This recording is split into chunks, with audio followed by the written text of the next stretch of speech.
as you know, the past couple of weeks we've been highlighting J School Journals, which is really like one of the premier events that happens at J School and at FAMU. So today we want to welcome to the show Miss Nicole Doty and Amari Thomas. They have a narrative titled "Guilty Before Proven Innocent," and they're here to talk about it and let us know a little bit about what they're putting together. So welcome to the show, ladies. Good morning. Hey guys. Good morning. Good morning. Thanks for having us. Oh, no problem. Thanks for having us. Thanks for, coming on to highlight and let us know what's good. So let's get right into it. So Guilty Before Proven Innocent. Just give us, your overview or, how you feel about the narrative, what it's about, and let's get into it. Okay, well, Guilty Before Proven Innocent is a narrative feature, and it goes in depth with African American males in the justice system, and how they are unaware of the terminology and used in the courtroom, and during the bond hearings they agree to certain pleas, and it affects their, when they apply for scholarships and when they apply for housing, and it really puts a damper on their record. Wow. So, of course, the first question is always, how did you guys come up with this topic? What was it that sparked this idea or made you say, man, this is what we're going to cover for our narrative? During the summer, I sat in bond hearing. Both of my parents are police officers in Miami Beach. And I just sat with my pen and my paper, and I just recorded everything I heard, everything I saw, during the court. These are young African-American males that are college students, they're young, they're in high school, and, they just don't know. They don't know, and, what you don't know can always hurt you. Definitely. For sure. So that's a question I want to ask, too.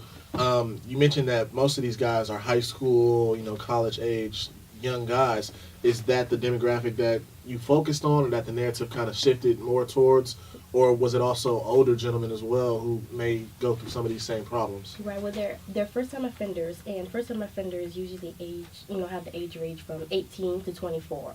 So that's where the narrative feature, depicts, young males that are aged 18 to 24. That are, our brothers, our sons, our athletes, and they're messing up their records. Right. And I guess it goes without saying, but I guess the follow-up question to that is, a lot of these guys were African-American, of course.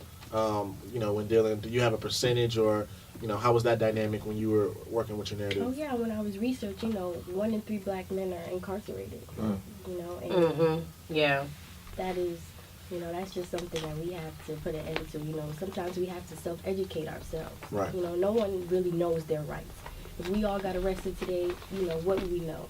You know what I'm saying? So it's very important that we have to, self-educate ourselves and self-educate our young brothers and let them know, this is your life that you're playing with. You are the youth and you are the future. So. Yeah. So not only to make the right decisions, but if you do get in trouble, know your rights and know, what course you need to take to get yourself out of that trouble. Right. As they say, ignorance of the law is no excuse. And a couple weeks ago, we talked about the Ban the Box forum. Oh, that yeah. FAMU will be They hosting. just had that panel as well. Yeah, pretty. Okay. I didn't know if it had already happened. Or, Yep. This past weekend. Orlando.